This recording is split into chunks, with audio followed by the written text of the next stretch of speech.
बिस्मिल्लाहिर्रहमानिर्रहीम। अस्सलाम वालेकुम students, welcome back to my channel all about maths with Sahar. आज की वीडियो क्लास 7 के लिए है। चैप्टर 7 है फाइनेंशियल अरिथमेटिक एंड एक्सरसाइज 7 भी है। क्वेश्चन हम इसका 5 स्टार्ट करते हैं। अगर आप लोगों को रिमेनिंग क्वेश्चन चाहिए तो डिस्क्रिप्शन में मैं लिंक ऐड कर दूंगी प्लेलिस्ट का, आप जाके सारे क्वेश्चन देख सकते हैं, ठीक है। और रिमेनिंग एक्सरसाइज की भी मैंने क्वेश्चन करवाए हुए हैं, तो आप जो है ना वो एक ही प्ले में इसको देख सकते हैं। A trader marked his goods at 20% above the cost price. अब जो भी कोस्ट प्राइस है उसने क्या किया, 20% जो है वो मार्क प्राइस रख दी, यानी कि इसके ऊपर जो टैग लगाया वो 20% अबव का लगा दिया। If he allows his customer at 10%, अगर वो 10% डिस्काउंट दे देता है, प्राइस जो है ना कोस्ट प्राइस उसके ऊपर पहले उसने 20% जो है वो खुद से मार्जिन रख के और उसको मार्क प्राइस दे दी, ठीक है। और फिर बाद में डिस्काउंट भी दे दिया कस्टमर को, फाइंड हिज प्रॉफिट परसेंट। तो हमने ना इसका प्रॉफिट परसेंट में फाइंड करना है। मेन हमारे पास क्या चीज़ है, हमने प्रॉफिट परसेंट फाइंड करना है। तो प्रॉफिट परसेंट का मैं यहाँ पे पहले फॉर्मूला आपको एक्सप्लेन कर देती हूँ कि उसके लिए हमें क्या क्या चीज़ें चाहिए। प्रॉफिट परसेंट का ना मैं यहाँ पे फॉर्मूला लिखने लगी हूँ। बेसिकली प्रॉफिट परसेंट के लिए चाहिए होता है, एक तो प्रॉफिट सिंपल वैल्यू चाहिए होती है प्रॉफिट की, एक चाहिए होता है कोस्ट प्राइस, बस ये दोनों चीज़ें जो है ना वो मेन होती हैं, और मल्टीप्लाई बाय 100%। अच्छा, यहाँ पे अगर देखा जाए, अगर मैं क्वेश्चन को थोड़ा सा और एक्सप्लेन करूँ तो हमारे पास क्या क्या चीज़ें हैं। एक दिया हुआ यहाँ पे 20% अबव द, यानी कि कोस्ट प्राइस भी नहीं दी हुई, कोस्ट प्राइस भी हमें चाहिए। उसके बाद यहाँ पे डिस्काउंट दे दिया हुआ है, मतलब कुछ भी रिलेट नहीं कर रहा। तो यहाँ पे अब हम एक सोल्यूशन करेंगे इस फॉर्मूले को पूरा करने के लिए, यानी कि ये फाइंड करने के लिए कुछ चीज़ें, कोस्ट प्राइस भी चाहिए और प्रॉफिट भी चाहिए, ठीक है। ये दोनों चीज़ें चाहिए, तो इनको निकालने के लिए ना हमें कुछ एक ऐसी वैल्यू लेनी पड़ेगी जिससे ना हम आसानी से इसको सॉल्व कर सके, ठीक है। अब हमें समझ नहीं आ रही कि हम क्या चीज़ लें, किसको लेट करें, मार्क प्राइस भी लेट करने वाली है, कोस्ट प्राइस भी लेट करने वाली है। उसके बाद डिस्काउंट तो हम इजीली फाइंड कर सकते हैं ना, ठीक है। तो discount is equal mark price minus जो है वो सेलिंग प्राइस। अब यहाँ पे सेलिंग प्राइस भी नहीं है, अब क्या करेंगे, यानी कि सारी चीज़ें क्या है, मैसी हो गई हुई हैं, लेकिन अब हम यहाँ पे एक सोल्यूशन करेंगे। तो सबसे पहले जिस भी चीज़ को हमने लेना होता है, अगर कोई भी चीज़ है ना, अगर यहाँ पे पेंसिल की बात करें ना, तो पेंसिल का भी 1% होता है जितना कि 100, यानी कि हर चीज़ का ना 1% होता है जो कि होता है 100, ये हम सबको पता है। तो यहाँ पे ना हम सिंपल 100% को माइंड में रखते हुए कोस्ट प्राइस जो है ना उसको ले लेते हैं कि वो क्या है 100। अच्छा, यहाँ पे मैं आपको एक ट्रिक बताती हूँ। जब भी मार्क्ड प्राइस वाले क्वेश्चंस में, मार्क प्राइस या डिस्काउंट इन वाले क्वेश्चन में आ जाती है ना कोस्ट प्राइस की बात, तो आपने हमेशा कोस्ट प्राइस को लेट कर लेना होता है 100, ठीक है। जैसे मैंने आपको बताया परसेंटेज के हिसाब से, 100% के हिसाब से उसकी वैल्यू आपने रख देनी है 100, ठीक है, ताकि ना हम इसको आसानी से सॉल्व कर सकें। तो सबसे पहले आपने लिखना है यहाँ पे let cost price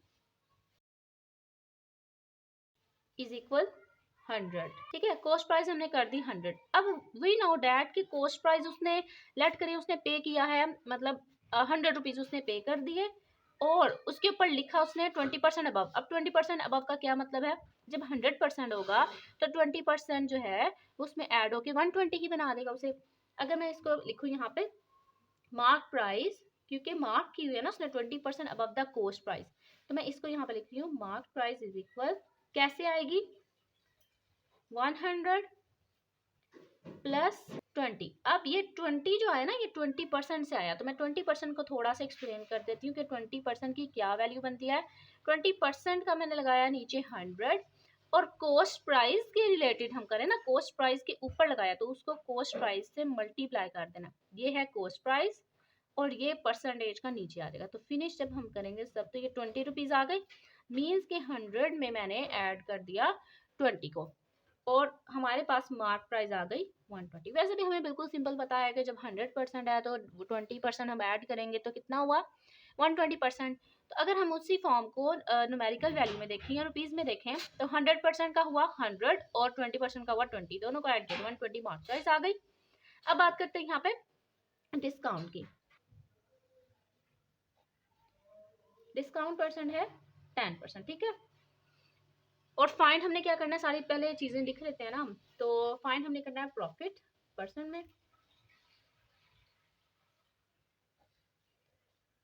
we know that कि प्रॉफिट परसेंट में मेन चीज़ होती है एक प्रॉफिट और एक होता है सीपी, जैसे कि मैंने आपको बताया। तो प्रॉफिट फाइंड करने के लिए जो प्रॉफिट परसेंट से हम निकाल सकते हैं प्रॉफिट कैसे, profit is equal selling price minus coast price, मतलब कि सेलिंग प्राइस भी चाहिए हमें और उसके बाद कोस्ट प्राइस भी चाहिए, ये भी मेन चीज़ है। ठीक हो गया।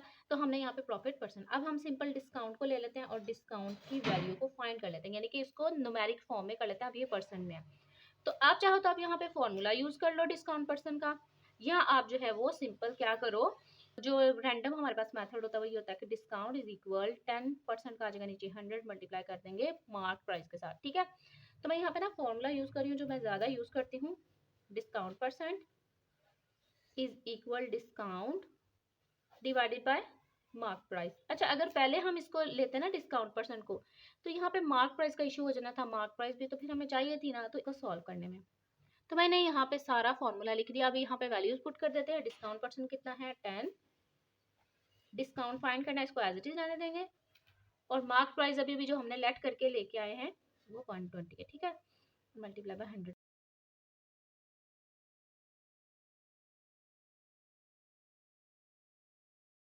अब डिस्काउंट चाहिए तो बाकी सारी वैल्यूज जो है ना वो एक्स्ट्रा है, तो उनको हम ना ट्रांसफर करेंगे 10%, ये डिवाइड हो रहा है, इस साइड पे आके क्या हो जाएगा multiply.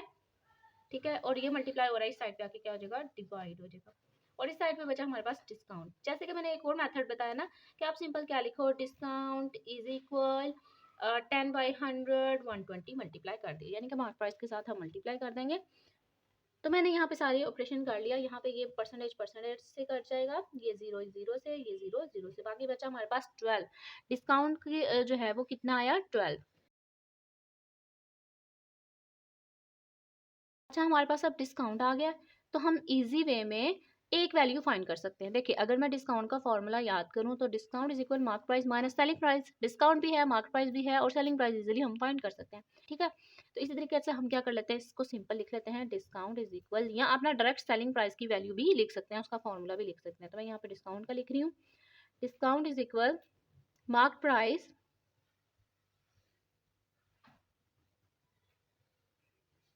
Minus selling price. Discount कितना है 12, मार्क प्राइस कितनी है जो कि हमने लेट की हुई थी, इस मार्क प्राइस कितना है 120 माइनस सेलिंग प्राइस। अच्छा, मैं आपको यहाँ पे एक बात क्लियर कर दूं कि कॉस्ट प्राइस तो हमारे पास आई हुई है, ठीक है, वो जो हमने लेट की हुई है उसको हमने ऐसे ही रहने देना है। हम ये जो सेलिंग प्राइस फाइंड कर रहे हैं वो सिर्फ और सिर्फ इसलिए फाइंड कर रहे हैं ताकि हम ना प्रॉफिट फाइंड कर सकें। प्रॉफिट जब फाइंड कर लेंगे तो ऑटोमेटिकली हम प्रॉफिट परसेंट में लगा के प्रॉफिट परसेंट फाइंड कर सकते हैं। तो सेलिंग प्राइस भी यहाँ पे लिख देते हैं। वी नो डैट की सेलिंग प्राइस पॉजिटिव होती है, तो मैं इसको इस साइड पे लेके आऊंगी तो ये क्या हो जाएगा पॉजिटिव हो जाएगा।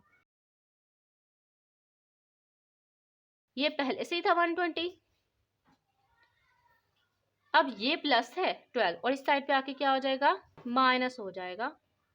ठीक है, सेलिंग प्राइस को पॉजिटिव कर दिया और 112 को मैंने 12 को जो है वो माइनस कर दिया। 120 में से मैंने 12 को माइनस किया, 108 जो है ना वो आ गई सेलिंग प्राइस। ठीक हो गया, हम इसको फर्दर यूज कर लेते हैं into profit. How to find profit, profit is equal selling price minus cost price. We know that कि जब प्रॉफिट में सेलिंग प्राइस जो है ना वो ग्रेटर देन होती है प्रॉफिट में ऑटोमेटिकली, तो सेलिंग प्राइस में से ही हमने कॉस्ट प्राइस को माइनस करना होता है। प्रॉफिट ही तो मेन हमने फाइंड करना था, सेलिंग प्राइस तो हमने लेट की हुई थी। सेलिंग प्राइस कितनी है, सॉरी कॉस्ट प्राइस लेट की हुई थी, सेलिंग प्राइस हमारे पास है 108 और कॉस्ट प्राइस 100 जो लेट की हुई थी। ठीक, अब हम इनको माइनस कर लेते हैं। 108 में से 100 को माइनस किया तो हमारे पास आ गया 8 रुपीज। ठीक है, अब प्रॉफिट परसेंट हम इजीली फाइंड कर सकते हैं। देखिए, अब हमारे पास आ गया प्रॉफिट परसेंट भी है, कॉस्ट प्राइस भी मौजूद है, प्रॉफिट भी है और प्रॉफिट और कॉस्ट प्राइस भी। तो profit percent is equal profit by cost price multiply by 100%। Profit की वैल्यू है 8, कॉस्ट प्राइस कितनी है 100%, और 100% as it is. Cost price जो है ना वो 100 है, ये रुपीज रुपीज से कट गया, ये 100 से कट गया, बाकी हमारे पास बचा 8%। तो प्रॉफिट जो आया परसेंट में वो 8 था। ठीक है, 8% उसको प्रॉफिट हो गई। क्वेश्चन नंबर 6 हम देख लेते हैं। A shopkeeper declares 20% discount, discount हो गया 20% क्लियर हो गया on his goods and sell its, और फिर उसे सेल कर रहा है, डिस्काउंट दिया 20%। ठीक है, and sells it at a profit of 25%, यानी कि उसने डिस्काउंट भी दे दिया और फिर भी उसको 25% प्रॉफिट हो रहा है। ठीक है, What is the cost price of the goods if he marked price quoted is rupees 2000? अगर मार्क्स प्राइस वो करता है 2000 तो बताएं कोस्ट प्राइस क्या होगी। तो यहाँ पे मैं आपको बात क्लियर करती जाऊँ। जो पहला क्वेश्चन किया था हमने उसमें मार्क प्राइस की बिल्कुल भी बात नहीं हुई थी। सिंपल ये बताया था कि जो हमारे पास कोस्ट प्राइस है वो क्या है, मार्क प्राइस जो है वो कोस्ट प्राइस से 20% अबव थी, ठीक है ना। और यहाँ पे उसने डिस्काउंट बताया हुआ था। लेकिन यहाँ पे क्या हो गया, यहाँ पे थोड़ा सा उन्होंने डिफरेंट कर दिया कि जो मार्क प्राइस है वो बेसिकली कितनी है, 2000 है, और प्रॉफिट उसके ऊपर हुआ उसको 25% और जो है 20% डिस्काउंट भी हो गया। तो यहाँ पे ना हम सारी चीज़ें लिख लेते हैं। देखें, जो पहला क्वेश्चन था उसमें मार्क प्राइस की बात हुई थी कि वो 20% अबव द कोस्ट प्राइस, तो वो ना डिस्काउंट से रिलेटेड नहीं आ रहा था। मीन्स कि वो हमारे पास ना मार्क प्राइस और कोस्ट प्राइस के अराउंड ही हो रहा था। जैसे कोस्ट प्राइस है तो कोस्ट प्राइस हमने लेट कर ली थी और ना मार्क प्राइस को अबव कर दिया था 20%, ठीक है। लेकिन यहाँ पे बात हो रही है प्रॉफिट परसेंट की, ठीक है। इस चीज़ को अपने बिल्कुल माइंड में रखना है कि discount on his goods and sells it at a profit of 20%। अब उसने बोला हुआ है कि 25% उसने प्रॉफिट पे दिया if is the cost price of the goods of the mark price, यानी कि cost price के ऊपर उसका प्रॉफिट हुआ 25%। प्रॉफिट कैसे होगा, ऑब्वियसली हमें पता है कि जब सेलिंग प्राइस जो है वो ज्यादा होगी कोस्ट प्राइस से तो ऑटोमेटिकली 25% तो ऑटोमेटिकली जो है वो उसको प्रॉफिट होगा। तो यहाँ पे हम ना सारी चीजें लिख देते हैं। सबसे पहले तो ना आप डिस्काउंट को लिखें, डिस्काउंट परसेंट इज इक्वल 20। अभी फिलहाल जो है ना मैं इतने पार्ट को नहीं लिख रही हूँ, मैं फिलहाल जो है ना आप डिस्काउंट और मार्क प्राइस की बात करूँ, क्योंकि यहाँ से हमें क्या मिल जाएगा, डिस्काउंट और मार्क प्राइस से डिस्काउंट की वैल्यू मिल जाएगी। डिस्काउंट की वैल्यू जब मिल जाएगी तो ऑटोमेटिकली सेलिंग प्राइस की वैल्यू मिल जाएगी, ठीक है। जो सेलिंग प्राइस जिस डिस्काउंट के ऊपर उसने सेल किया होगा ना उसकी सेलिंग प्राइस मिलेगी, ये चीज आपने याद रखनी है। डिस्काउंट अब हमारे पास है ये क्या है, मार्क प्राइस। आप ना मार्क प्राइस यहाँ पे जब ये मार्क प्राइस लिखोगे ना तो नीचे थोड़ा सा ब्रैकेट के अंदर आप ये भी लिख सकते हो कि at 20% discount, at 20% discount declare करना है, यानी कि डिस्काउंट फाइंड करना है। तो वही नॉट एट की डिस्काउंट जो है वो कैसे फाइंड होगा, discount percent is equal discount में हमेशा जो है ना ये फॉर्मूला ही लगाती हूँ, तो आप पे डिपेंड कर रहा है। आप सिंपल ये भी लिख सकते हो कि discount is equal 20% multiply by mark price, ठीक है। मतलब बात वही आ जाती है। तो मैं यहाँ पे फॉर्मूला ही लिख देती हूँ, मार्क प्राइस। यहाँ पे सारी वैल्यूज पुट कर देते हैं। डिस्काउंट परसेंट कितना है 20, डिस्काउंट फाइंड करना है, इसको एज इट इज रहने देते हैं। मार्क प्राइस कितनी है जो कि डिस्काउंट के ऊपर है, मार्क्ड हुई और 100%, ठीक है।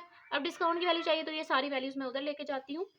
डिवाइड हो रहा है तो ये मल्टीप्लाई हो जाएगा, ये मल्टीप्लाई हो रहा है, इस साइड पे आके क्या हो जाएगा डिवाइड, और यहाँ पे खाली रहेगा डिस्काउंट। ये परसेंट परसेंट से कट गया, 1 0 1 0, सेकंड 0 सेकंड 0, फिनिश हो गया। बाकी हमारे पास बची values 2 multiply by ₹200 is equal discount. तो जब हम डिस्काउंट को सॉल्व करेंगे तो ऑटोमेटिकली 400 जो है वो हमारे पास डिस्काउंट की वैल्यू आ जाएगी। 2 2 ज़ा 4 एंड 0 एज इट इज, तो हमारे पास डिस्काउंट की वैल्यू आ गई है 400। तो हम यहाँ पे अगर देखा जाए तो हम सेलिंग प्राइस फाइंड कर सकते हैं 20% डिस्काउंट की वैल्यू के साथ, ठीक है ना। तो यहाँ पे मैं क्या करूँगी, सेलिंग प्राइस आप ना सीधा डिस्काउंट का फॉर्मूला लिख सकते हो। मैं यहाँ पे सेलिंग प्राइस का लिख रही हूँ। सेलिंग प्राइस आप डिस्काउंट का लिखते हो तो आपका खुद ब खुद जो है ना वो सेलिंग प्राइस का ड्राइव आ जाता है। जैसे कि यहाँ पे मैंने किया था ना ये वाला, तो ऑटोमेटिकली सेलिंग प्राइस का आ गया था। मैं अब डायरेक्ट जो है ना वो सेलिंग प्राइस का लिख रही हूँ, like selling price is equal mark price minus discount. तो ऐसे ही है ना, सेलिंग प्राइस हम फाइंड करना चाहे तो हम देखते हैं कि जो टैग वाली वैल्यू है, टैग वाले पैसे हैं उनमें से माइनस कर दो डिस्काउंट को, डिस्काउंट के पैसों को, तो ऑटोमेटिकली सेलिंग प्राइस आ जाएगी। तो selling price is equal mark price minus discount. आप चाहो तो आप इनके ना शॉर्ट फॉर्म SP MP और D ये भी यूज कर सकते हो। मार्क प्राइस कितनी है 2000, डिस्काउंट कितना है 400, और अगर हम इनको माइनस करें 0 as it is, 0 as it is, और 20 में से 4 यानी कि कैरी लेके जाना पड़ेगा, 10 में से 4 निकाला 6 और 1 बचा, यानी कि 1600 जो है ना उसकी सेलिंग प्राइस है। अच्छा जी, ये हमने कर लिया। अब बात करते हैं ये 25% डिस्काउंट की, ठीक है, प्रॉफिट की, सॉरी 20 तो डिस्काउंट हमने कर लिया ना, 25% की प्रॉफिट की बात करते हैं। तो यहाँ पे जब भी मैंने आपको बोला था कि जब भी कोस्ट प्राइस की बात आती है ना कि कोस्ट प्राइस फाइंड करें तो आपने हमेशा लेट करना होता है कि उसको आप 100 कर दो, ठीक है, क्योंकि 100% ही होती है हर चीज़ की वैल्यू। हर चीज़ का परसेंट। तो लेट द कॉस्ट प्राइस 100, ठीक है। अब बात करते हैं यहाँ पे आप नेक्स्ट क्या लोगे। पहले वाले क्वेश्चन में तो हमने ना मार्क प्राइस लिया था, क्योंकि यहाँ पे डिस्काउंट उसने ये बोला था कि जो मार्क प्राइस है वो 20% है कॉस्ट प्राइस से अबव। जब हमने कॉस्ट प्राइस 100 लिखा तो ऑटोमेटिकली मार्क प्राइस जो है ना वो 120 हो गया।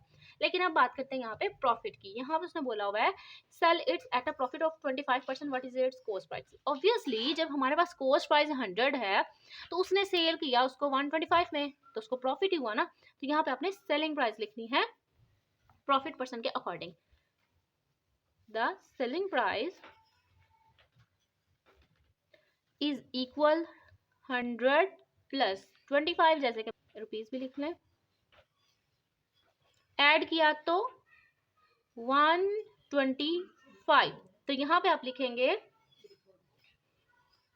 एट 25% प्रॉफिट, ठीक है। यानी कि 25 प्रॉफिट की वजह से जो सेलिंग प्राइस है वो 125 है। ये सेलिंग प्राइस आई 1600, ये आई थी डिस्काउंट पे, ठीक है। और ये आई है, अब आनी है जो अब नेक्स्ट लेके आएंगे वो है 25% प्रॉफिट के ऊपर। अच्छा, यहाँ पे हमने इतना काम कर लिया।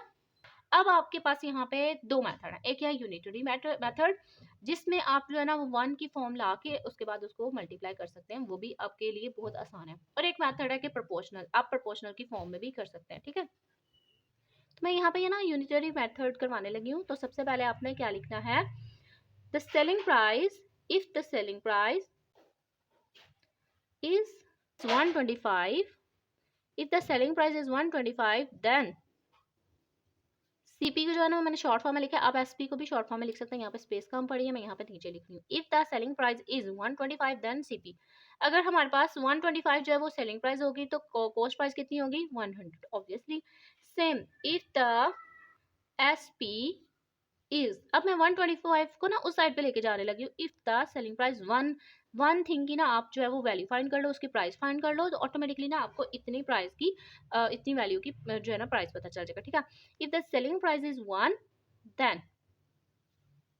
देन सीपी या then price of CP is 100। ये यहाँ मल्टीप्लाई हो रहा था, इस साइड पे आके क्या हो जाएगा डिवाइड हो जाएगा, बिकॉज हमने वन थिंग की वैल्यू फाइंड करनी है ना, इसलिए मैंने इसको साइड पे डिवाइड कर दिया। सेम यही प्रोसेस करना है if the selling price is, अब बात आती है ये 1600 की जो हमने यहाँ पे फाइंड की थी। If the selling price is, rupees भी आप लिख सकते हैं, 1 रुपीज है ये। और if the selling price is 1600 then CP जो है वो हमारे पास कितना होगा। अब आपने 1600 को मल्टीप्लाई कर देना इस सारी वैल्यू के साथ, ये हम करते आ रहे हैं, ठीक है। आप ना यहाँ पे भी कर सकते हो। रुपीज फिनिश हो गया, बाकी 1 रुपीज बच गया जो कि हमें चाहिए फर्दर में। 100 बाय 125 मल्टीप्लाई बाय 1600। तो अब हम इसको ना कट कर लेते हैं। अगर हम 5 से करते हैं, 5 2 ज़ा 10, 5 5 ज़ा 25, 5 2 ज़ा 10 एंड 0, ठीक है। अभी भी ये कट हो सकता है, 5 5 ज़ा 25, 5 4 ज़ा 20। अभी भी ये कट हो सकता है, लेकिन इसको मैं नेक्स्ट स्टेप में करूँगी। और यहाँ पे ना रुपीज़ आएगा क्योंकि 1 रुपीज़ तो हमने कट नहीं ना किया। 5 1 ज़ा 5, 5 3 ज़ा 15, 1 कैरी, 5 2 ज़ा 10 और 0। तो हमारे पास बचा 4 मल्टीप्लाई बाय 320। और मैं 4 को जब 320 से मल्टीप्लाई करूँगी तो हमारे पास आ जाएगा 4 0 से 0, 4 2 ज़ा 8, 4 3 ज़ा 12। तो 128 जो है वो क्या है कॉस्ट प्राइस है 1600। अगर सेलिंग प्राइस होती है 1600 तो कॉस्ट प्राइस होती है 128। ऑब्वियसली अगर हम कंपेयर करें तो सेलिंग प्राइस ज़्यादा है और कॉस्ट प्राइस क्या है कम है। तो यही हमने आंसर फाइंड करना था।